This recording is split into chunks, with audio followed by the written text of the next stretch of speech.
Welcome to Sacred Cow BBQ. It's Thursday, May 19th in Bolshevik America. I'm Patricia Aiken, an average host with exceptional guests. It's been another grueling week for our political prisoners and their families. I have this great quote that I was going to read, but since we're running late, I want to get straight to my guest. He is the head of the Idaho 3%, and tonight I decided to invite him when several of the prisoners kept saying how much of a rock he's been for them. Brandon Curtis, grateful you could make it tonight. Thanks for being patient. Hey, no problem. Thanks for having me. Okay, you're a little bit far away. Can you move up to your mic a little bit, or is it, I don't know, this could just be our issue here tonight. Is that better? Yeah, I think that is better.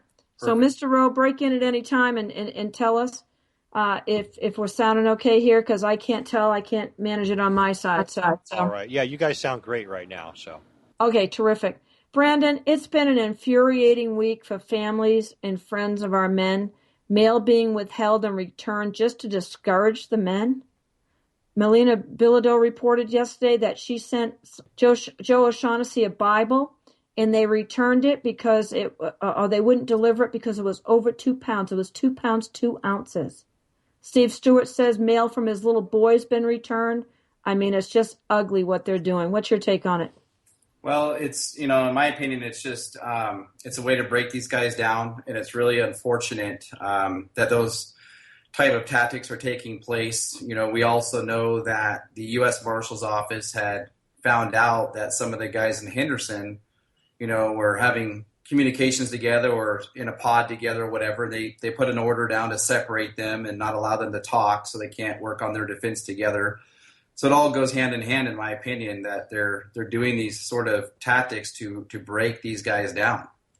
Oh, yeah. I heard the day that Joel Hansen filed that Bivens complaint on behalf of Cliven, right after that court hearing, the marshals came in and gave the men all new cellies because before then they were able to cell together. But at least they're able to go out now and still meet each other, at the table and hang out together. So, but it's just despicable how they're treating these men. It's terrible. The fact that they're even in prison trial is ridiculous. But one of the things I want to start with you. Where did Idaho 3% come from? You guys had a spectacular protest. I love that picture. I sent it to as many men as I could. I brought it with me when I go visiting and hold it up to the camera so the ones I didn't send it to could see it. I mean, you folks did a spectacular job. So how did that get started for you? It actually started shortly after the Bundy Ranch standoff. I was watching the live stream of the Bundy situation unfold that weekend that it did while I was at work. And I just literally was, thinking to myself, this could turn into a really bad situation.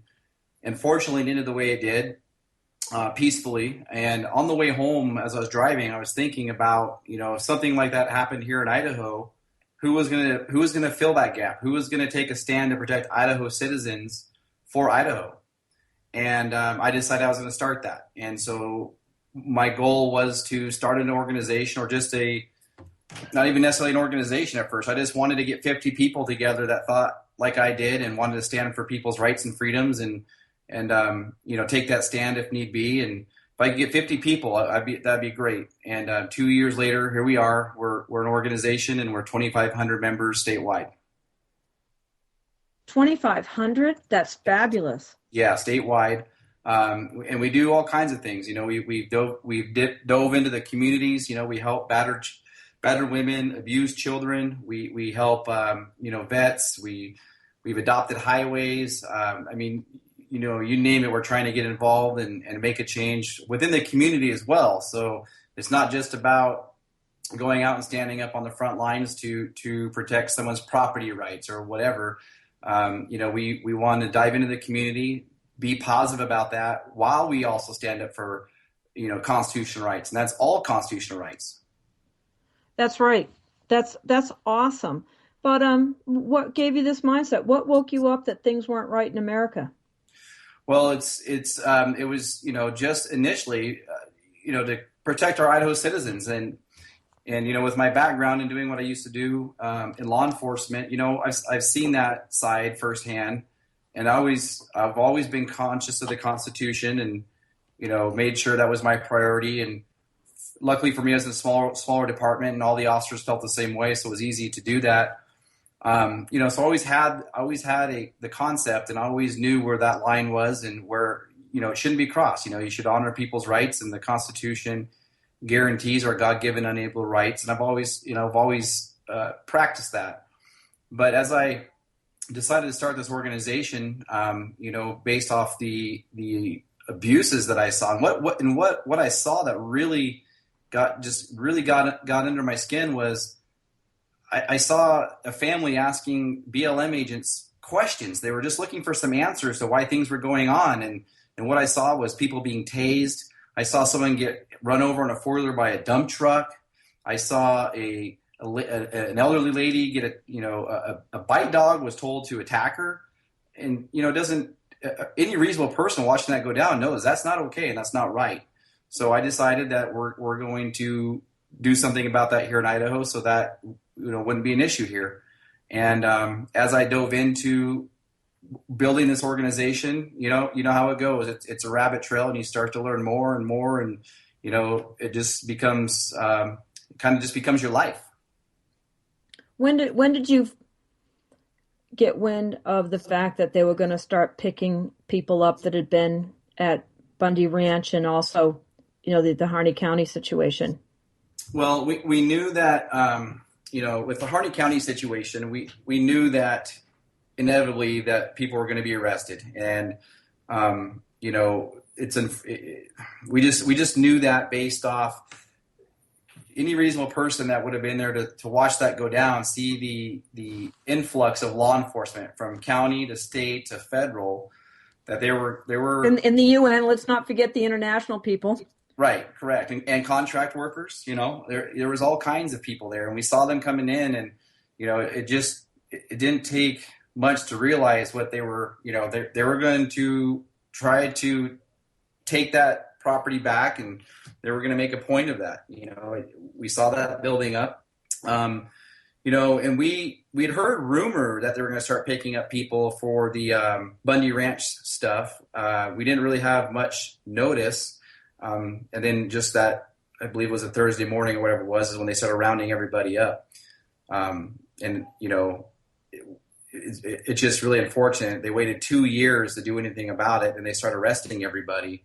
Well, I put a meme up on Facebook that's made the rounds right now. And we said, the judges keep saying, oh, they're a danger to the community. Well, either somebody's not doing their job then, because if these men are a danger to their community, they're some of the finest men I know, by the way. If they're a danger to their community, why the hell did you wait 2 years to pick them up? Exactly, and that's the whole point. They waited 22 months before they did anything about it. In the meantime, these guys are working, supporting their family. They're also doing community type activities to help their communities. It's wrong on all levels, and even further that the government needs to ask for an extension because now they want to call it a complex case. Well, the reality is it's not a complex case. They need more time to build the case because they don't have a case to begin with. Exactly. Now they're trash barreling them with discovery. Absolutely. And that's an age-old tactic. Right. And so it's wrong on all levels, and the problem is you got this system in place where the federal government, who is the prosecutor, the federal government's investigating it, the federal government's the judge, and then the federal government's apparently the victim. So you have this process where they have this grand jury indictment. No one knows about it. It's in the middle of the night. It's in some back room, and the only people there is the prosecutors and this grand jury. And nobody knows what evidence is presented. It's all one-sided. We've already seen they've taken Facebook posts out of context, and they use this information to get these indictments and these blanket indictments. And they add all these names and all these charges. They're going to just throw it all to the wall and see what can stick. And these guys have been denied their rights. They've been denied due process. They've been denied the right to a speedy trial. And they've been denied even to face their accusers in the sense of getting the evidence that's against them until today. I know it's crazy. And there was an appeal filed on Ryan Bundy's behalf for the right to inspect the grand jury, and that is there's tons of case law on that, and it's a reversible error, and the judge came back and denied it. Yeah. So there's a reversible error right there, but we're wondering who's going to reverse it. We saw a fairly good decision in the Hage case, two of the Hage cases. One where they were told that they had to sign the BLM had to give them their water rights back, but they also had to sign their contract. So I didn't like that, but it was better than nothing. Right. And then the second one that they report in their court of claims, they had millions of dollars coming to them. And the BLM just scoffed and said, oh, we're never going to pay that. We've got more attorneys. And so they reversed both those cases right at the beginning when this went down in Oregon. Yep. And I know when I go, oh, something's up when they're doing that. Yeah. Because they don't want that case to be used as a precedent to say how many felonies the BLM had actually committed against that ranching family. They did not want to have that on the books. Well, and here's the other issue at hand. These guys are being charged with all these allegations and charges against federal officers. And we also need to make sure that everyone understands that if you look at under U.S. code, BLM is not considered a federal law enforcement officer. So right there, those charges should be dismissed. They don't have law enforcement authority. Those BLM officers are absolutely impersonating police officers because they are not recognized under federal code. They're not even recognized under their own administrative code, which I have read top to bottom. Get out of town. Really? Yeah. This is awesome. If you look at the I have it right here in front of me. I've printed it all off. It's the Federal Land Policy Management Act, and it's under 43 USC 1701 through 1785, and it outlines what the BLM can do, and it's all about land management. There's nothing in here about law enforcement. A BLM agent killed a man up in Red Rock Canyon. Exactly, and nothing's been done about it. He should have been charged with murder. Then we have so we got BLM agents impersonating officers, but we mainly have mercs were recruited for that. I understand that the government budgeted $7.5 million for that raid.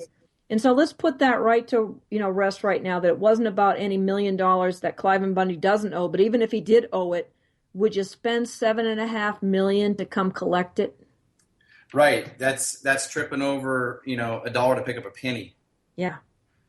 It's ridiculous. And then what the other side of this story is that we have collusion with Obama, Harry Reid, and the judge. Oh yeah. I really love the Bivens complaint. Yeah, that went out with that on Cliven's behalf. How'd you like it? I felt that was absolutely accurate, and it was dead on, and it was a great move. And I think they should move forward with filing a lawsuit, and they need to tear that. They need to tear that collusion open and split it up. And that judge should absolutely recuse herself for conflict of interest. Absolutely. Well, and probably every judge in Nevada is going to get recused because they've all been appointed by Harry Reid.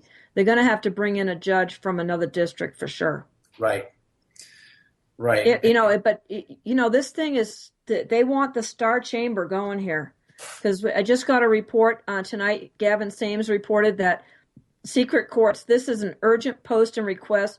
Judge Anna Brown has chosen to close the hearing of May 23rd, 24th, and 25th to the public. He said this is totally unconstitutional and blatantly wrong. There are many families who have already made their plans to be there just to see their loved ones and to show support. The Patriots need the encouragement that seeing physical support gives them. Is this not America? No, Gavin, not anymore. Please find time to call the judge's chamber and remind them that the courtroom must be open to the public. Her number, everybody grab a pencil. I'm going to give you the numbers.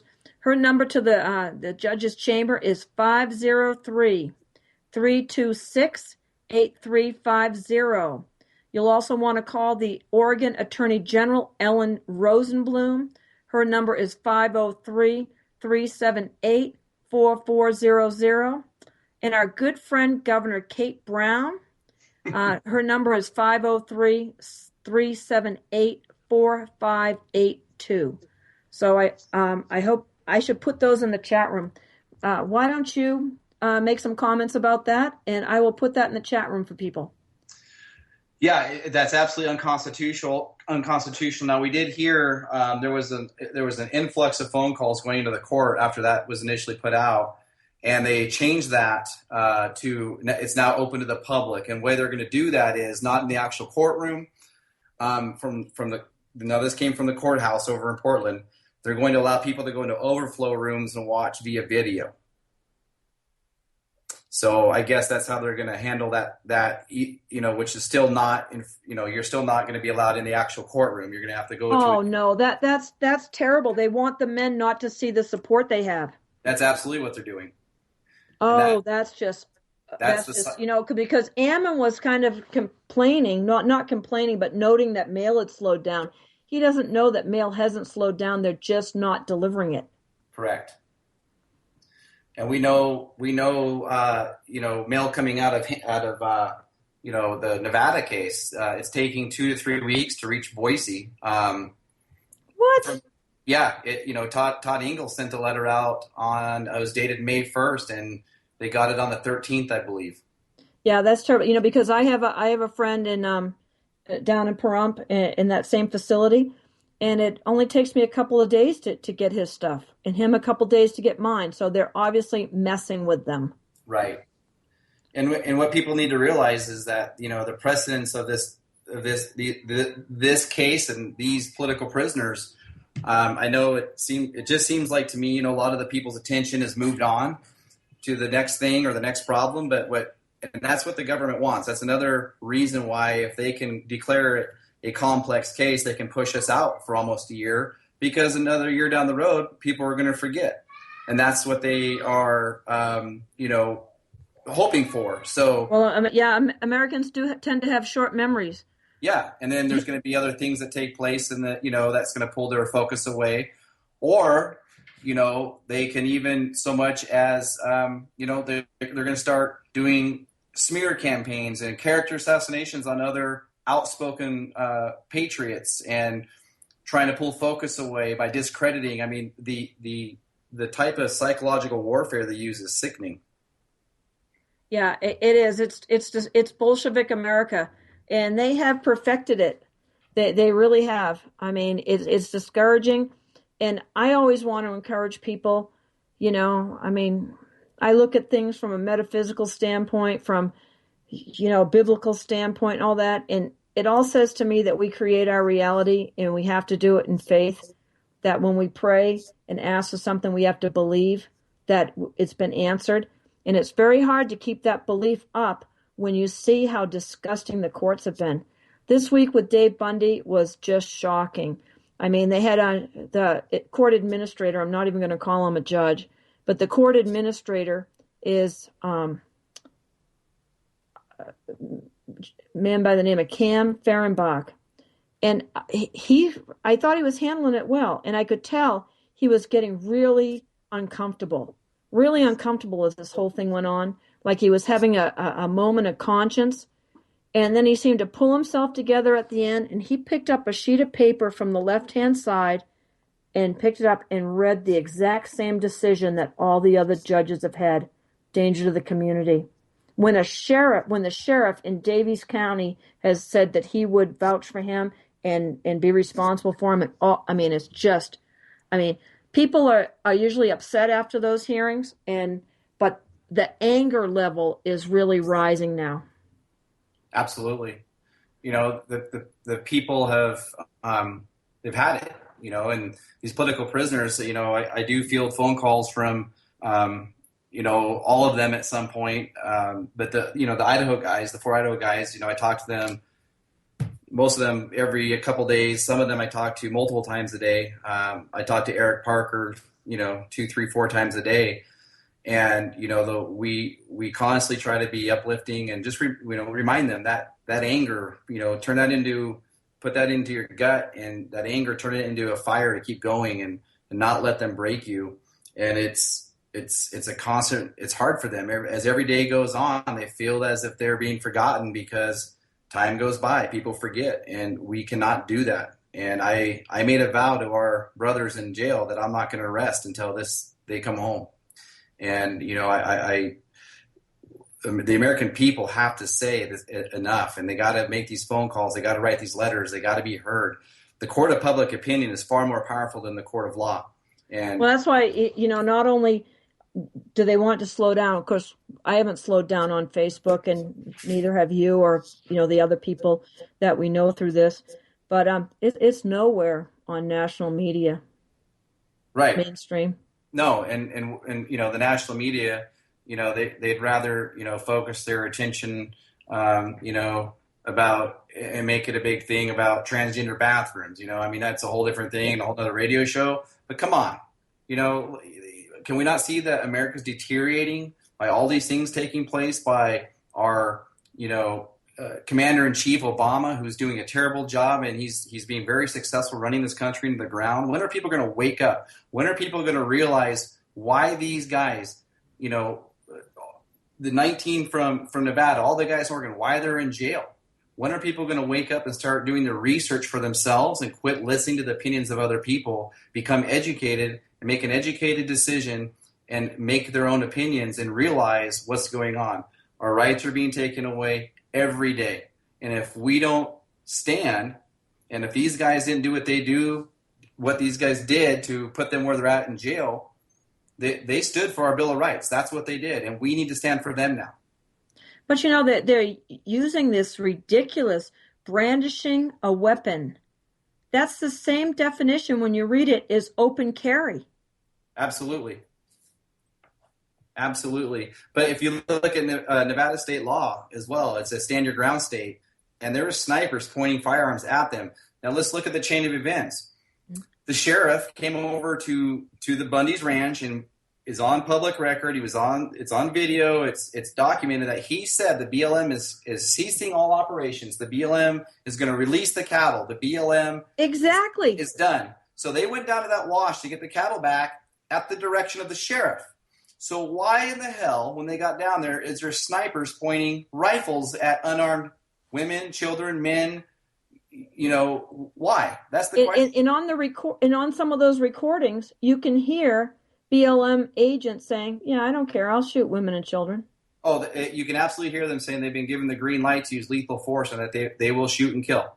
Yep. It's absolutely documented. So why, when the sheriff gave a directive that the operation was ceased, they could go down and get the cattle, and now they're going to have to defend themselves because when they get down there to get the cattle back, which the sheriff said was going to take place, the sheriff's the ultimate law of the land, why are they still facing sniper rifles, snipers are still looking at them through scopes?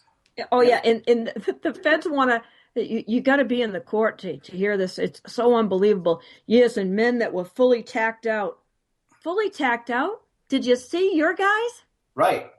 After you threaten a family with Waco, and then you complain because they say whatever it takes. Any man that doesn't say, I'll do whatever it takes to save my family is no man at all. Correct. And these men were defending themselves. They were in a defensive posture. They were on a public highway, and they were walking down the highway when they heard someone over the loudspeakers say, "We're going to kill you." And so what do? They took a defensive posture behind the concrete barrier, and we're trying to figure out what the heck was going on because they had just been told by the sheriff that the BLM was leaving. Oh, yeah. And people were just walking around. Then all of a sudden they're going, lethal force. We've been authorized to use lethal. What the hell for? Well, and the BLM had already put out a press release before all this happened saying they were ceasing the operation. So, they've got themselves in a bind. And Nevada is a stand-your-ground state. You have a right to self-defense. You don't have to turn and retreat, just like Idaho. It's a stand-your-ground state. So they have the ability to defend themselves and do it where they're at and where they're standing, period. Yeah, I believe that. But then they're saying they're crossing state lines. And the thing that I'm concerned about, and somebody pointed it out to me, is the conspiracy charge. It's ridiculous. I mean, I know Eric Parker hadn't met Cliven Bundy until at court when they were having that, complex case hearing. Never met him. Absolutely. None of them had ever met Cliven Bundy. Eric Parker and the guys from Idaho weren't even going down there having to do anything with cattle. They know nothing about cattle. They have no interest in cattle. They were going down there to stand up for our Constitution and Bill of Rights because the federal government was setting up First Amendment boxes and zones and telling people they had to go stand in there to speak their mind. That's and so that's a big point that I have. What gives the feds the thought of doing that? And I say it's because they don't even recognize the Constitution under, the Reconstruction Acts of 1867. People are sick of me talking about this, I'm sure. The War Powers Act, Buck Act, and go on, and right up to NDAA.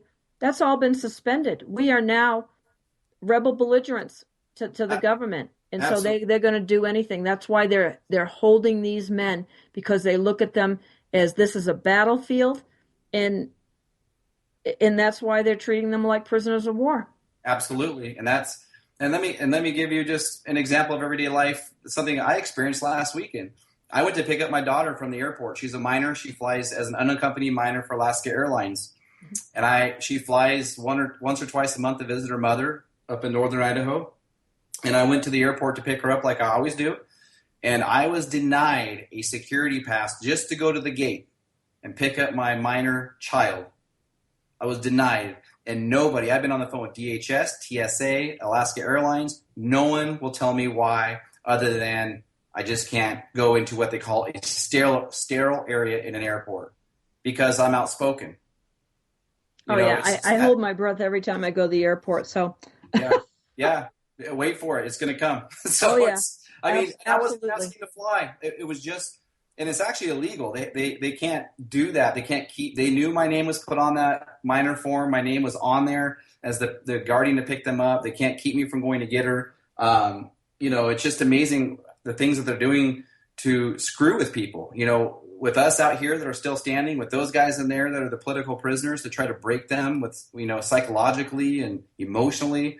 It's just in their help. I mean, Greg Burleson, blind, in a wheelchair. Right. I mean, newly blind, epilepsy, and a undiagnosed skin disorder, but he's a danger to the community. He's a flight risk, and he's a danger to the community, so he can't be released. It's unbelievable. If people cannot see the collusion and what needs to happen is everybody that's in jail needs to get out, and all the people that are putting them in jail need to go in. Well, they need to go in opposite land. Harry Reid needs to be behind bars. They all need to be charged with RICO. Exactly. Oh my gosh, yeah, absolutely. I agree 1,000%. Listen, everyone, you're listening to Sacred Cow Barbecue. We got underway a little bit late tonight. My guest is Brandon Curtis from the Idaho 3%, and you can tell what side of this he's on. And I want to encourage everyone to run over to Freedom Slips, make a donation, buy some cool stuff. We are listener and volunteer supported, and we really appreciate it. It takes, even though we're all volunteers here, it still takes money to run the station. So we appreciate that. We're going to be rolling out a new fundraiser for these men, and we'll tell you about that probably next week. Or if anybody's interested now, send me an email and we'll invite you to the unveiling of that. So Brandon, we're coming up here on a break in a minute or so, and then we're going to be inviting some other family members here. Brandon, you're like family to these men, but Eric Parker's wife, Andrea Parker, will be joining us, and Todd Engel's mother, she goes by B. Her name's Dolores, but she goes by B. She's going to be joining us as well. And I think we're going to be able to bring in Scott Drexler's daughter, Chelsea. Yeah. She made the news last week, and so we're going to be able to talk to some family members. So anything you want to wrap up with this hour with here, Brandon? No, I'm looking forward to having the family members online on here with us on the show. I did get a hold of Chelsea. She will be joining us. And I'll send you a message on here with her phone number. Okay, awesome. Actually, I've got her phone number, so I think I've got her phone number, and we can do that. But it's I'm concerned on one level, but they've got to be doing this. They're so over the top with this oppression at this time. They must feel like they're losing a grip here to be this hard and heavy on this, don't you think? Yeah, and you know what it is? I think, they lost at Bundy, so to say, in that moment. there's been several other things. We had the situation at Sugar Pine Mine, White Hope Mine, where, patriots are coming to stand for the rights of miners and people just injustices. And then the Burns, Oregon thing happened. And, it's like they just took a stance of like, okay, we can't get a black eye again. So we're going to take a pound of flesh and we're going to make sure we crush the patriot movement, make sure that we make a point that they know they can't mess with the federal government. And I believe that's what they're doing. Oh, exactly. That's exact. They want to make it so nobody's ever going to stand up again, because I'm telling you, even right after the thing in Burns and after Lavoie was murdered and the men were arrested, there was a big gun show here in Las Vegas. And, we may not be getting our break since we were screwed up earlier. Oh, that's great. Okay, cool. But there was a big gun show, and there was about a 20-minute wait to get in. That's how long the line was. That we haven't seen a gun show like that, not since I've lived here, in 6 years. And so a friend of mine went out with, the telltale constitutions like the Bundys carry in their shirt pockets, and he went along the crowd. Only 10% of the people would take one. The others looked like it was a one-way ticket to prison. No kidding. Yeah, it was shocking. Wow. Absolutely shocking. People wouldn't even take a copy. Because that's what the federal government's done. They've oppressed the people so much, they're afraid. Okay, I hear the music. Mr. Rowe, thanks.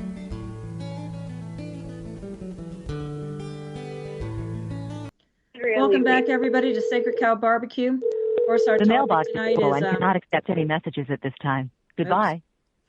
We're trying to dial in some other guests. Usually we have that done during the break, but we're having technical difficulties tonight. Mr. Rowe's helping us out, so just ignore that. Hello? It's Hi, is this Chelsea? Hello. Yeah. Hello. Hi. Hi. And who else is here? Is that you, B? This is Dee. Yes. Awesome. And we haven't got Andrea yet, but that's okay. We're going so far here. So, all right, very good. Well, I'd like to introduce I'm sure most of you know Brandon Curtis, and I Hi, know guys. you folks worked together before, Chelsea. And Yes. B, I don't know if you've met Brandon in person or not. I haven't met Brandon in person, but it was a pleasure to get to talk to first happened. He was very encouraging, and it helped a lot. Okay, awesome. So, Brandon, welcome back to the show. Thank you. Thank you. It's been great. Are you just outraged, B, about what's happening to your son? He is a fabulous man. You did a great job raising that one. We'll take 1,000 more just like him. Well, thank you so much. I don't know if outrage is a strong enough word. Back here, with everybody, all of my family and his family, the word is just absolutely unbelievable. It's unbelievable because we thought we lived in America. But we're really beginning to wonder now what if we were really that badly fooled. I know it is America. It'll always be America. But I found out one thing. If you challenge your government or you ask them a question, you're not going to be in America. You're going to be in communist China or someplace like that. Well, that's why I call it is. Bolshevik America. Yes. No, it's not like we thought it was, and like it was when I grew up, that's for sure. Yeah, did you ever think you'd see it like this? Well, Mother passed away at 89, and she would walk and say, I never thought I'd see days like this. Well, I know what she means now. I never thought I'd see days like this. Never. No. Well, I have to say, Chelsea, you've kind of grown up with this. I mean, you're a young woman. Is this shocking to you? The events that have occurred over this are shocking to me, I guess. The boys going out and doing what they did was not shocking to me. They had every right to try and stand up for the Bundys and try to help. I just am shocked with how our authorities have dealt with that. Well, they're our servants. They've just forgotten. Yeah, so it's just really, really blown my mind. And I don't know what happened to serve and protect. Now it's just like target and convict. Target and convict. There you go. That's absolutely true. You were a small town cop. Is that right, Brandon? Yes. So did you see the militarization of the police? Was that happening at your level, or was it just going on in the cities? Well, no, and actually, even at that point in time when I went through the academy, and I believe it was 1998, it was a big push about community policing, and I went to the academy here in Boise, Idaho. It was a big push about, community policing and community this, community that, and it's just over time that we've really seen this militarization of the police take place and even more escalated in the last, 5 to 7 years, in my opinion. Yeah, it's creepy. I when I lived on Maui, I know someone that left the police force, didn't retire, didn't take an early retirement, quit because he said he couldn't stomach the change at the police office, that they'd gone from being community service to taking people down. He couldn't handle the change. Right. And that's what you saw this creep in? Now, well, yeah. I've really seen it creep in the last 5 to 7 years. And it wasn't so much when I was, active duty. It was really based about community, and they pushed that very hard. B, do you have an idea of why Todd? I mean, there were probably 2,000 to 3,000 people. I think closer to 3,000 people. Why Todd? Do you mean why Todd was arrested? Yeah, why Todd was arrested. Okay. Well, I never forget the night of the election when Mr. Obama was elected. It was 11 o'clock at night and I got a phone call, and Todd was just crying like a baby, hysterical. Mama, we've lost our country. Well, I thought, son, are you serious? And he just he couldn't control and stop crying. Well, this is Todd. Todd is a reader. He studies. He pays attention.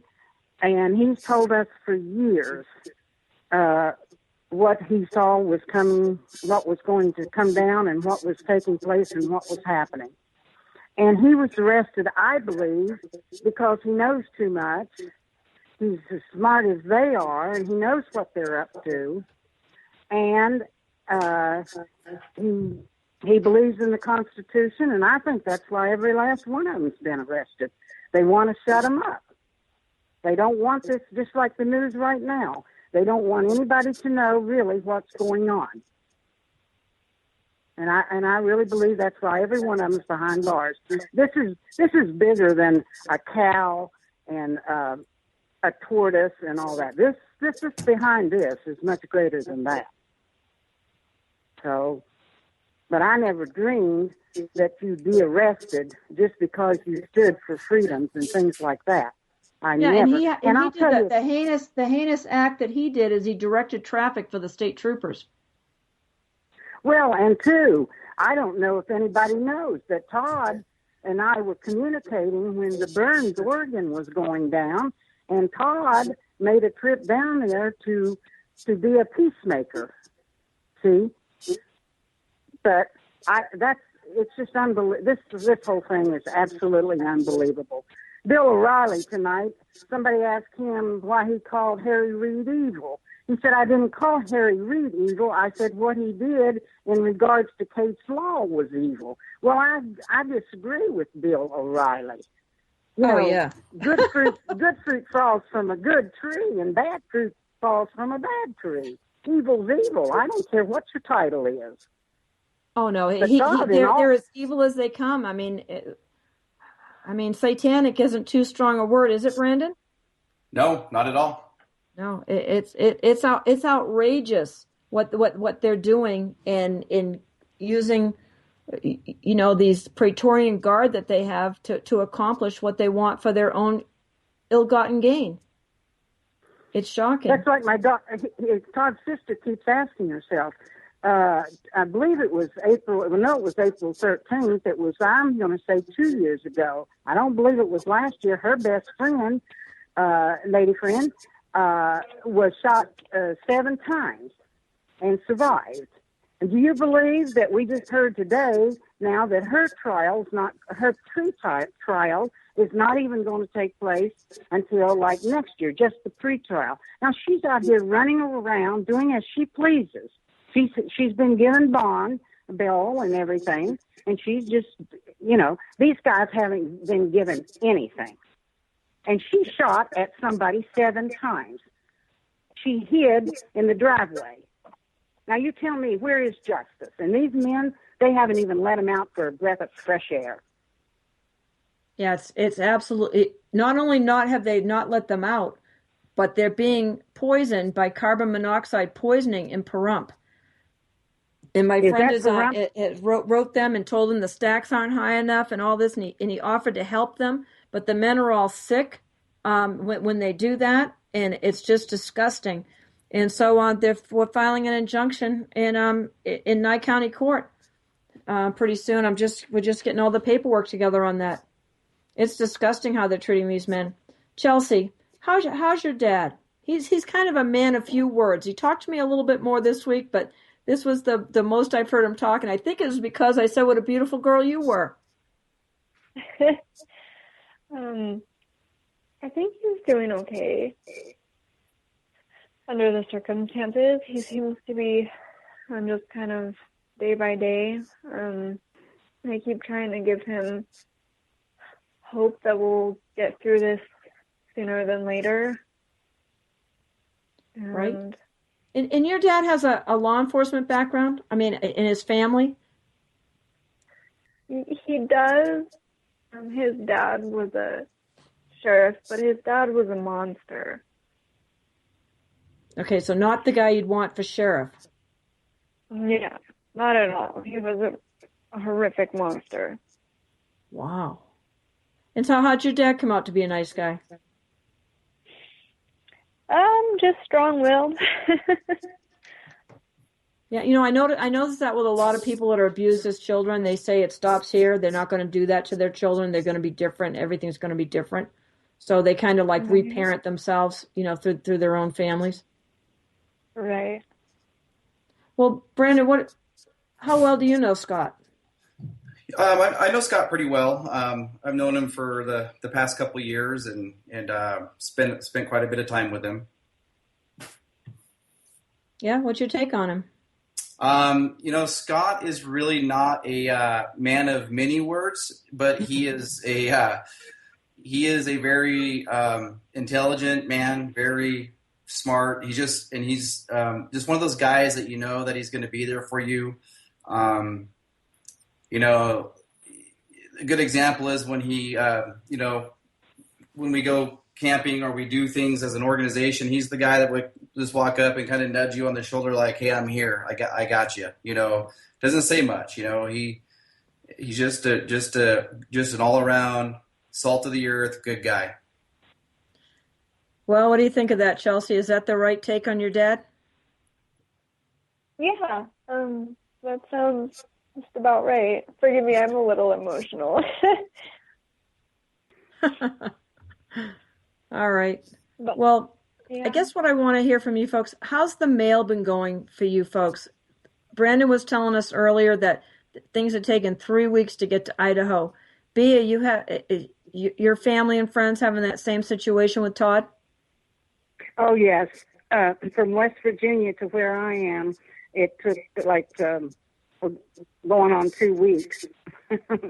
Yes, it's things are, within this time span where I lived previous to this, we had a debt that was up high, and I couldn't understand this on 2 different occasions, not close together. Actually, it panned out to be once each year. I had a small plane that would fly so low that I could see the pilot.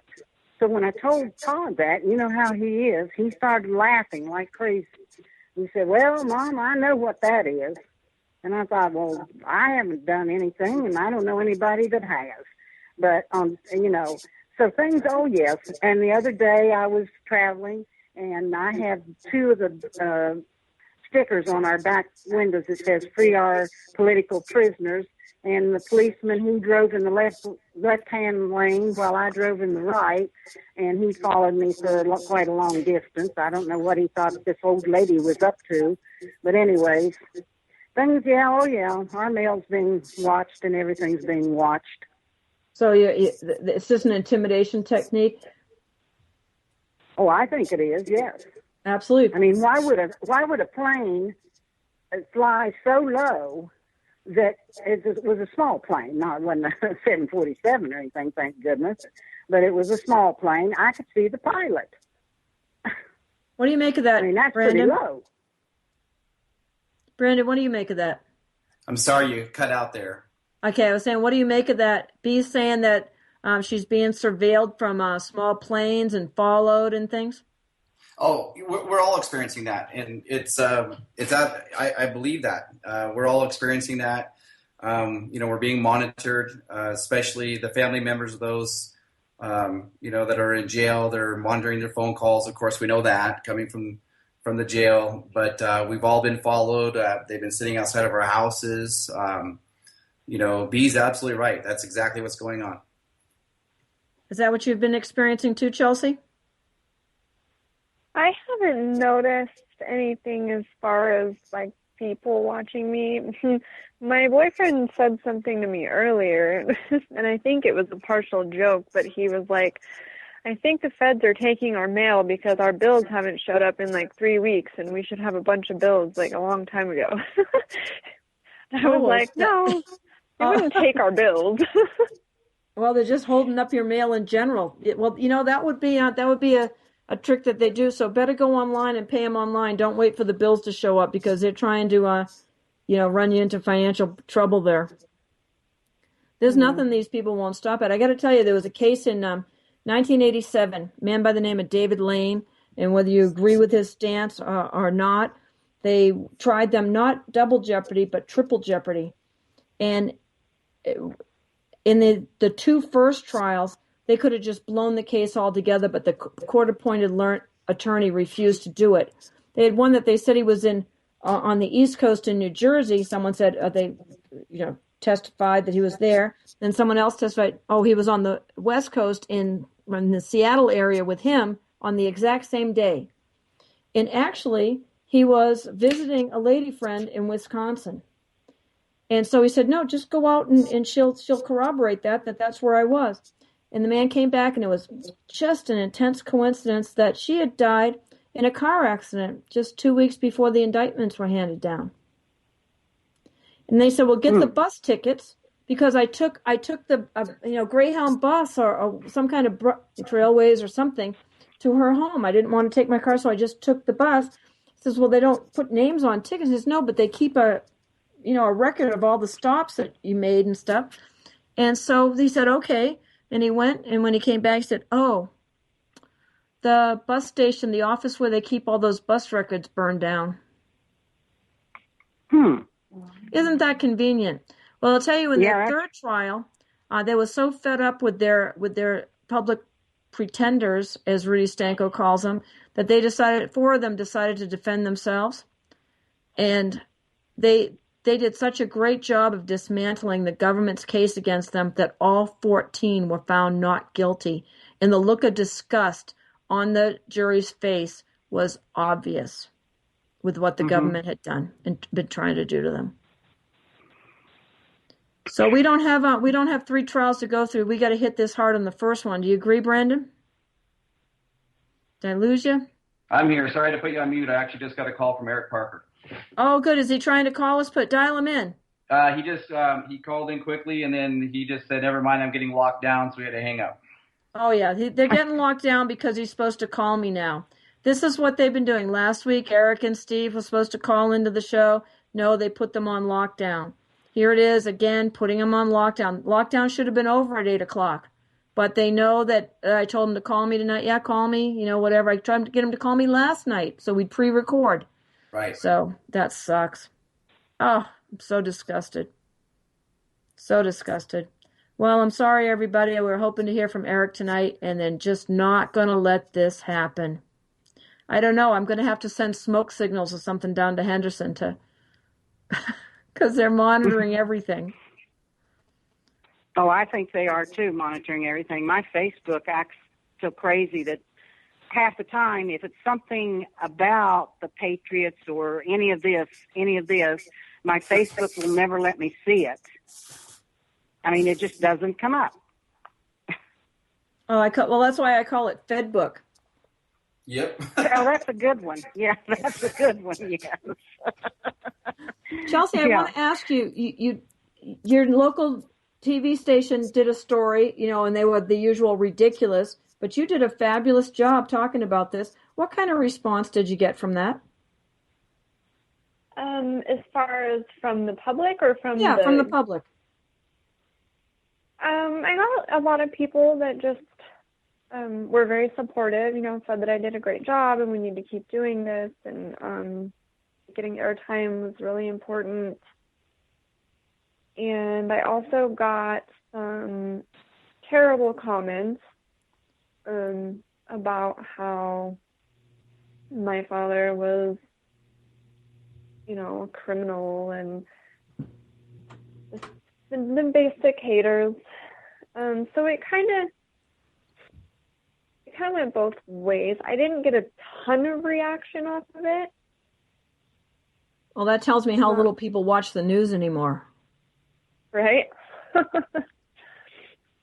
Which I wasn't expecting, for there to be a ton of people that seen it. But they did air it several times. Well, good. I thought you did a fabulous job. I really did. Brandon, I've got to ask you something, and both of you, I'll start with Brandon. Are you appalled by the low level that the trolls have sunk to say cruel, disgusting, horrible things about, these cases, these men? Oh, absolutely appalled. I am just appalled, and we have to remember that some of that's by design. Some of those are paid trolls for the federal government to create discourse and its fear-mongering tactics. I'm absolutely appalled that the American people would treat other human beings the way that they've done that. They should be ashamed of themselves for the way they've called people names and the way they've treated other people. They've done it to the political prisoners that are in jail who are there standing up for their rights as well, their families, and anyone else that stood up for these guys and is supporting them. They're doing it to all parties involved. Yeah, at Lavoy Finicum, my God, some of the comments they've made about it's just, it's horrible. But even my archive on YouTube, I don't get a lot of views there. Sometimes I do, but for me anyway. But I get trolls already, so I'm going like, wow, that's pretty. We must be doing a good job here, folks, to be getting trolls over at YouTube. I like it. So B, what do you think of the trolls when you read the papers or read online or whatever? I mean, are you shocked by this? Well, to a degree I am, but there is so many people in our country. I just did a little thing. It's so much money, so much fun. I'm not involved, and I'm not the one. And that's sort of I would say 50% of the feeling. People, as long as they've got it's all going good for them, they don't care. They don't care. I really don't think they care. And basically, a lot of them don't even want to hear it. They don't. And the trolls, they're just very ugly, ignorant people, seriously. You don't talk like that and you don't act like that. And this is the problem. But then I guess, truthfully, if your government's going to treat its citizens in this fashion, you're training your citizens. So they're going to grow up to be just like you are. It's a terrible thing. They shouldn't act like that. We're supposed to love one another. Brandon, I want to ask you something. When you were a cop, did you find that the sociopaths rose to the top? They were the ones that were given the promotions? You have to remember, I was in small town USA, so not really. You would see that, and you're hearing that in the bigger cities that going on. And Well, we can even go back to Ruby Ridge. Let's look at Ruby Ridge. You know, the guy who pulled the trigger over there on Lon Horiochi. Yeah, exactly. He got a promotion. You know, so that's what you got to look at. Yeah, I think Daniel P. Love was Agent of the Year after Blanding, I believe. Yeah, Daniel P. Love. He's a real piece of work. Yeah, he is. I mean, it's shocking, absolutely shocking what a creep he is. Oh, but Special Agent in Charge, Love. I mean, you should hear the prosecutors go on and on about, oh, what a good agent he is. And he was just doing his job. Right. It's just insane, absolutely insane. But it's hard, And Chelsea, what do you think of this? That they're running both of these trials at the same time, having these just make it impossible for the men to defend themselves that are involved in both cases. I honestly really don't know what to think of it at this point. I can't even comprehend in my mind what a court date like that would even look like. I don't do you have know you have an opinion on this? Did you say crazy? Well, Yes. They're doing everything in their power to, they have no plans for these men to get out. None whatsoever. And they're doing everything in their power. They've shut up the media. They've been able to do that. And they're just making it as difficult as they humanly can because I'll tell you what, now they have no plans to let them see the light of day again. And I pray because I believe Almighty God is greater than they are. And I ask for him to reveal truth and expose evil. Because we're not up against the principalities and powers of darkness. We're not up against the Little Red Riding Hood story and stuff like that. I mean, evil at its best is what we're up against. Oh, I concur on that. I say they're devils in shoe leather, these people. And it goes to the White House and beyond. Brandon, who do you say is most responsible, especially for the Bundy Ranch defendants? Well, the federal government is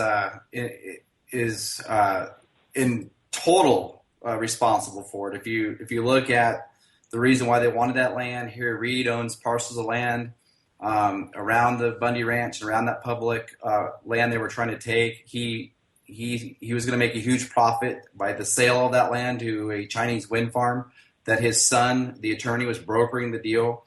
I mean, Right. there's so much just corruption and lining of politicians' pockets off these backdoor deals, and that's what and the Bundys were onto this, and so that's why they were doing what they were doing and trying to move them off this property so they can move forward with this corrupt plan to make a profit off our public lands, and it's that is a RICO Act. These guys, Harry Reid, the judges overseeing this down in Nevada, BLM. Neil Cornsey in it thick as thieves. Did you happen to see that video of him? Neil Cornsey's the head of the BLM. He was a longtime aide to Harry Reid. Harry Reid appointed him to that position. Yep. Oh, how convenient. And he's stonewalling this congressman from Arizona who's questioning him about the BLM abuse of the Antiquities Act and how they are using that to destroy, other ranchers and land grab. Did you happen to see that video? I did, yeah. And, again, tell me how that's not a RICO Act. This is an organized crime division, and this is what they're doing. Organized crime division. That's what our entire government is. We are the largest organized crime syndicate in the world right now. Yep. It's stunning. Yeah, it's stunning. And the fact that the courts have been taken over, and I bring this up on a 1950s show called The Longines Chronograph. It was a show about sponsored by the Longines Watch Company. They asked a man who was investigating, he was a congressman from New York, they asked him, he was investigating the Department of Justice, and they said, isn't it true that in order for a totalitarian regime to get a foothold, they need to take over the Department of Justice first. He said, "Oh yes, in the police, they need to be able to control the interior as well." Yeah, they want to control everything. Yeah, they want to control. We already know for a fact they're already experimenting with national police departments and officers and things like that. So they want to control everything. Everyone, you're listening to Sacred Cow Barbecue. My guests tonight are Brandon Curtis. He is the head of the Idaho 3%, and he is in contact. He is well thought of by several of the men that are prisoners, and so that's what forced me to have him on. They kept saying such great things about him. I said, well, I better call him. And then we also have Todd Engel's mother. Todd's from Idaho and the Montana area as well, and so she's here with us. That's B. And also Scott Drexler's daughter, Chelsea. She's doing a great job. And we're all out here fighting, and people are just shocked by all this, by how badly their loved ones are being treated in this situation. Cliven Bundy's still in solitary. I believe Ryan Bundy is too, up in Oregon, although they call it segregation there. But and so you're listening to Sacred Cow Barbecue on Revolution Radio, freedomslips.com. I hope you go over and support the station by getting the archives, buying something cool, doing whatever. We may even have a special. I got to look back, and there might be a special here that I got to look at because, but it might have been. Oh, that was from May 5th. I'm sorry, this not one I know about now, but just go on. If everybody just put in a couple bucks a month, just paid 6 months in advance, we wouldn't make these silly announcements. So Brandon, I think it's going to come down to an educated jury. And they're going to need people kind of like the Jerry Spences of the world. Their attorneys have got to be great in front of a jury. And so far, I ain't seen a lot of that from these defense attorneys. Yeah, the defense attorneys, that's a problem. We need aggressive attorneys. I know a couple of them have really stepped up, but we need good lawyers. We need these guys. As you can tell, I'm very frustrated with things, and they're just going to need some very good legal counsel. These defense attorneys need to step up. They do, and we're hoping that they add Roger Roots to the case, to one of them, because he's willing to be assistance of counsel for all the men, and he's the gentleman that wrote the book Conviction Factory. Oh my gosh, what a great read that is! I mean, it's shocking how they went from having 40% conviction rate in the 30s to a 98% conviction rate now. It's unbelievable. This Bolshevik cartel that's running our government right now, they are putting anyone behind bars that they can, because we all know that they use their Sestake account, and they've probably made millions and millions of dollars off these men just so far. Well, absolutely, and not to mention the private prisons making a lot of money as well. Oh yeah, it is. It's absolutely insane, and that the judges actually get a $5,000 bonus every time they put someone in federal prison. It doesn't go on their paycheck, but it goes on their retirement fund in Oregon. Mm-hmm. Yeah, they voted themselves that nice little raise. So Chelsea, what can we do to help your dad? What does he like to get in the mail? What can we do to help? Do you mind to put herself on mute here? That's okay. B, what can we do for Todd? Well, Todd, other than us all trying to, I think it's the defense that's concerning his family the most, like Brandon said. We've tried to reach out. We don't even get return calls. And when we did, what family do you know can come up with $200,000 and up? And, I don't care. These court-appointed lawyers, whether they know it or not, their paycheck does come from the people. And they should have enough common courtesy and decency to represent these guys. You take our money, and then you don't even want to defend the person that you're supposed to be defending. So Well, we shall even see. Joel Hansen admitted, that they're not, that these defense attorneys aren't putting on a vigorous defense for their clients because they all have to face these judges again. And they know what size up. So they're just, in my mind, most of them are just going through the motions. It's very disconcerting. I think their hope is that some of them need to go pro se. And one attorney for Rick Loveleen is actually anti-gun. Mr. Perez, anti-gun. He's fired him twice, and the guy keeps showing up. So the advice I got for Rick today was that he has to say, Your Honor, make this man leave my table. He's an idiot. Make him go sit in the back. I don't want him at my table. You just have to make a fuss and get rid of that guy. I mean, it's ridiculous. Yes, I agree. So that seems to be our major concern. Todd seems to get a lot of mail. His sister is on the mail. I just mailed a letter off today to one of the inmates. She's on the club that mails to all of them, sends letters. I think it's once a week to different ones. And it's a strain on supporters. I mean, I know when I'm trying to get mail out to people. I mean, it's like you got 19 men here. There's another. I don't know. Do you know that the total up in Oregon with the overlap, probably about 21 plus the 7 overlap? Have I got this right? So we've got over 40 people in jail with people trying to reach out to them. Yes. And, I know the Idaho 3% are doing a fabulous job on that, and I've been told that since day one.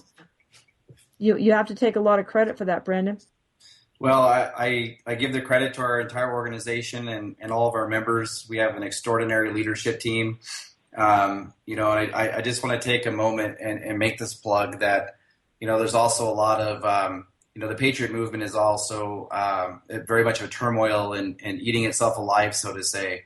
Don't believe all the crap that's out there. Don't believe all the rhetoric about, they're trying to get, they're putting false information out to try to derail donations and things like that. And myself personally, I'm undergoing a serious character attack and discredit attack to pull the focus away from that. And I'm going to say, don't buy into it. Don't believe it. We all. This thing has been choke full of infiltrators from day one. Not only Oregon, but the Bundy Ranch, and I know people were disappointed in Sugar Pine Mine, some things that went on. So I question some of the leadership, Brandon. I know you've taken your hits, but I have to say, some of the leadership needs to be questioned. Sure, absolutely. To ask questions is one thing, and just outright smear campaigns is another. I've always operated of being transparent. Our members will tell you that, where our donations go, how they're spent. We keep spreadsheets of every penny collected for our political prisoners, and we keep that separate from our organizational funds. I mean, so we're very cautious of that. And, we're also a nonprofit organization, so we do that, in the event of an audit or taxes or anything like that. So, they're going where they need to go, and people need to know that. And people don't buy into the rhetoric and the misinformation campaigns that are going on out there, Well, I know it's been an issue, and I know even at the standoff, after the standoff, people would come up to Carol and say, "Oh yes, we donated $1,000." They never got it. There are scams online, so I just want to encourage people, give directly to the family members. People like Chelsea, people like B, Brandon obviously is taking good care of this. Directly to the Bundys. Be very, very. I say people need to use caution when they're making donations. Yeah, and I mean, and we have Chelsea and we have B on the phone and they can sit here and they can verify that the Idaho 3% is supplying those donations and those funds. Well, Chelsea, you want to speak up about that?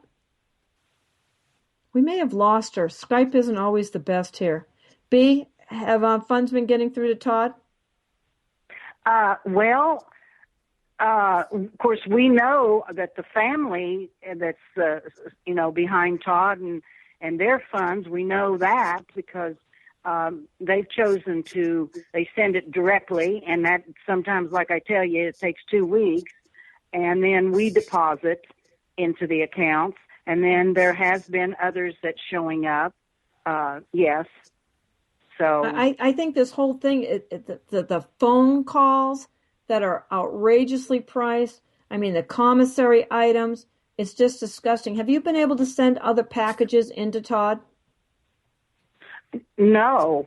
He's getting magazines. A lot of people are asking, can they receive photos, family photos? Some of these friends want to, and I don't know. Every time I forget to ask him, so I don't know that. But You know no what I do packages is like, I put them, because printers are so good these days, that I just put stuff, I get images that I want off the computer and I put them right into the document. And then when I print it out, they're there on the page. So it's not like extra photographs, but I try to make them as big and as colorful as possible because prison life is so drab. I just feel like that lifts people's spirits to have some, a beautiful scene or something to look at. Well, and I know that. Go ahead, Brandon. Oh, I was just going to say, I just, to touch on that, commissary is very expensive for these guys. The phone calls and commissary is very expensive. And, like I keep a spreadsheet of everything that goes in and is collected. And as of just the beginning of May, just on their commissary and phones, we have put, over $2,300 on those, not to mention what the families have done and all the other outside, resources have done just so these guys can get, snacks or some decent food or even make the phone calls. Phone calls are what's expensive so they can contact their families. Yeah, for Eric to call my local number, there was a 702 number. It was a $2.50 surcharge. Where to call Idaho was only 23 cents, so 21 cents. Yeah. And in full transparency, while we're on the subject, we have put out a total just shy of $4,000 for these guys in jail since, and that's just as of the beginning of May. That's not taken into account for May yet, since they've been in jail. So we are trying to, make sure the family, that includes families and everything else, doing what we can. Yeah, and I want to give a shout out to everyone that helped Andrea Parker yesterday. I know some people reached out to her. And I asked Eric if she'd received that help, and he said that she had. So I want to thank everyone for doing that. I've got some messages here. Hold on. Let me check with the chat room. What else do you find? Oh, someone named Corey. What do you know about Corey? He pled out to conspiracy that seals everyone's fate. They took actual offense as felon in possession and tossed them to get that first plea. Yeah, I just got that news. There's Bran Thornton was trying to get a hold of me. That's what he was wanting to call in for and share with us. He's got the details on that. Yeah, I just got that news as well. The first plea has come in. Oh, that's ugly. You have reached the voicemail box of 70. Okay, we're still trying to get people here. Yeah, that's a very. Thank you for sharing that. I think we got him now. That's very bad, and that's a very bad thing that's happened there. Well, where's this? I don't know. I guess we need to talk with someone that knows more about this. What's your take on that so far, Brandon? Well, I just actually, since we've been on this phone call, I got the news link sent to me from the Oregonian Live, for what it's worth. It's from the Oregonian Live, their articles. Let me pull it up here. Do we have Brand on the phone? No, I don't. I'm not able to dial him in, I don't think, unless Mr. Rowe was. We should have him on the line now. Okay. Brandon, Brandon, you here? Yeah. Well, welcome to Sacred Cow Barbecue. We're having technical difficulties tonight, so I appreciate you coming on. Talk to us. We don't like the fact that someone's taken a plea here. Yeah. I don't have any information on that, but I do have some other information. Okay. Would you like me to share it now? Sure. Go ahead. Yeah, I sat down with an attorney for the defense. I'm not going to mention the particular attorney. For several hours 2 days ago. And little did I realize that I had some information that they are very excited to have, where they're in the process of tracking it down now. I can't mention the news outlets, but I was interviewed like half a dozen times there at the refuge, correct? Absolutely. And at Lavoie's funeral. Yeah, and I specifically told two of them, the news outlets that were there, that when they asked me if we would allow the federal workers to come down and work, those at the refuge, I said yes. They can come down and we will make room for them. We'll get out of their way and they can go to work. And they got come unglued when I told them that. And they are in the process of getting that information out. Again, I don't want to mention the particular news outlets for obvious reasons. Okay. But and then there's one other thing, in all this chaos in the last few months, I have some of my stuff has turned up missing, which I'm hoping that some of your audience can help me. My shofar is going to be delivered in a few days. I got it located. But I need the tefillin and the talit because on the day of Pentecost, I'm going to be on the steps of the federal buildings and or both Las Vegas and Portland, blowing that shofar in my Jewish garb. So if any of your listeners can help me and they can get a hold of you to replace these items, it would be greatly appreciated. Okay. All right. We'll do that. Well, Brand, my question is, you were at the ranch and you were at the refuge. Why aren't you picked up yet? That's a really good question. In fact, the attorneys I met with just 2 days ago, that was their biggest question. They came right out and said they were worried about being set up.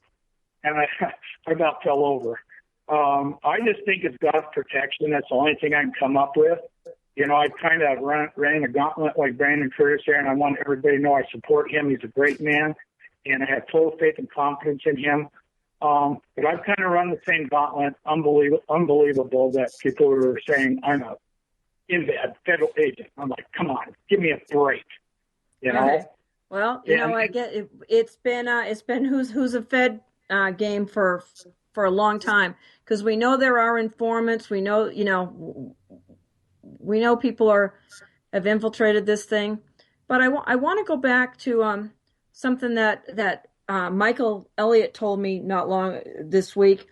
He said that there's cases where they pick up so many, they pick up 6 or 10, and they think, oh, I wonder if that's all there's going to be. And then after a while, they pick up 30, and then they pick up 300, and all in the same indictment. So we've heard there's as many as 102 to 642 people named in this indictment. Have you heard that, Brandon?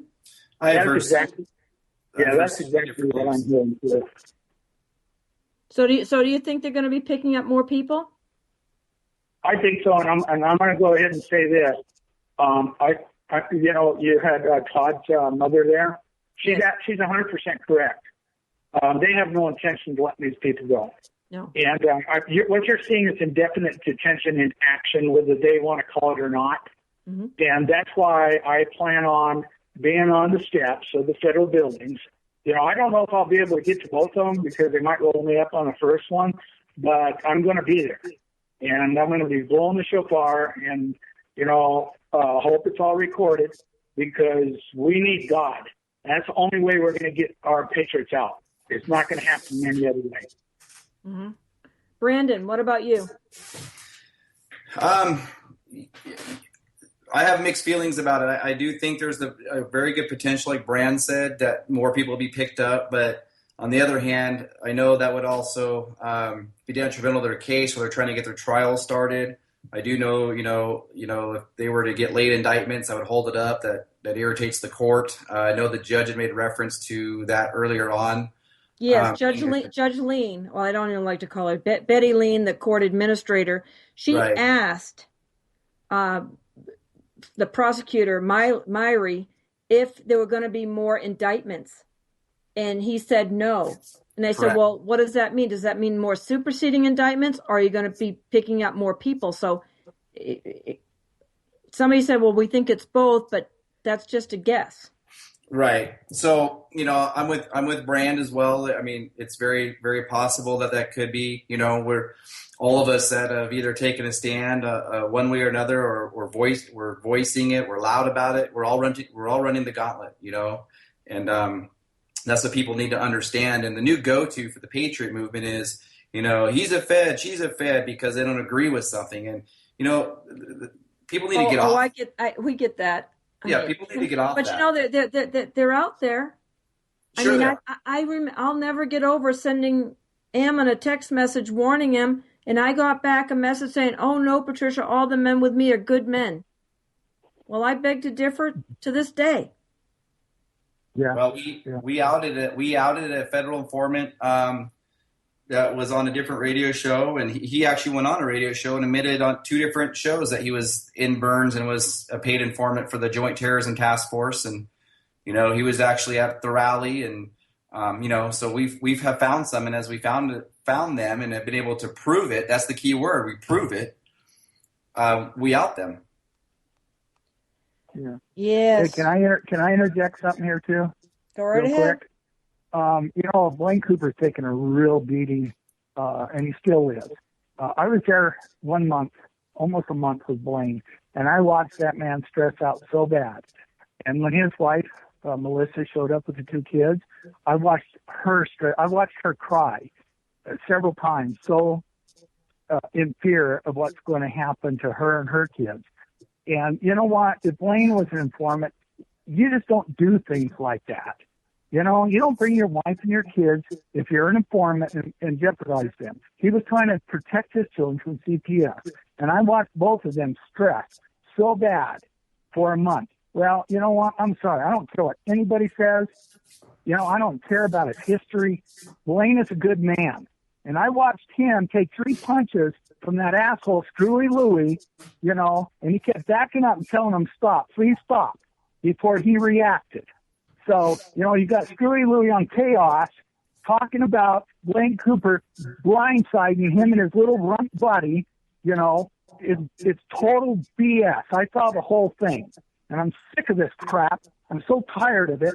And, and I had some long talks with Blaine Cooper, and he told me about his whole past and his whole history. And I can understand, you're going to have some anger problems when you have been sexually molested as a child, when you have been beaten repeatedly as a child. Yeah, he has some anger problems. And he came out. Brand, all right, that's good point. We're coming up on the end here, and I appreciate you coming on tonight, Brandon. Thank you so much. I know. Okay.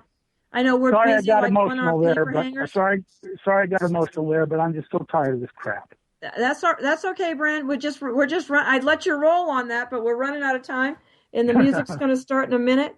And I just want to thank B, and our prayers are all for the prisoners and the families and for America, because this isn't just about the Bundys. It's not just about the Hammonds. It's not just about the political prisoners that are there. This is about America. This is about a cabal that has taken over America. And I don't, it's going to be prayer and intention and keeping a positive attitude, and more than a positive attitude. We've got to have a knowing our knower. But this, anything you want to share for the end, Brandon, about this Corey taking a plea? It's disheartening that he's taken a plea, because that really kind of sets the tone for the rest of the defendants. Well, I'm sure that's why they got it early. Yeah, absolutely. It's really unfortunate. I was reading the article here trying to catch up on it, and it was, something that looks like his public defender, advised him and, thought it would be a good idea so he could get home, get through this and get back home to take care of the family. And I get that. But see, that's what they want. See, and that's when they start to break these guys down. That's what they want. And that's a perfect example of what we were talking about earlier. Yeah. Eric's attorney was trying to get him to take a plea early on, and he wasn't going for it. Right. Exactly. And I'm in close contact with Eric's attorney, and he's really stepped up his game, and he's turned to our investigative team to get resources and information, and I feel like Eric's attorney's finally stepping up. So, As a matter of fact, he texted me while we've been on the show just to let me know, like, at the end of the day, hey, letting you know I went and saw Eric and I gave him all the discovery, so he stepped up his game. Okay, excellent. I'm glad to hear that because he was a little weak in the beginning. So good. Well, I'm going to be sending him a bill of particulars. I think I've sent it to him, and because Eric wants that done and stuff. So I'm really glad that he has that what should I say, relationship with him, that Eric understands that his lawyer works for him. So. And he's the one in charge and not the lawyer. So I think that's a good relationship that's developing there. B, anything you'd like to add? Well, keep the faith. That's what I always tell Todd. We've all got to keep the faith because greater is he that's within us than he that's within the world. That's what the Bible says, and it does not lie. Well, we're going to end right there. Good close there, B. Good timing. Thanks, everybody. Thank you. God bless all of you. God bless.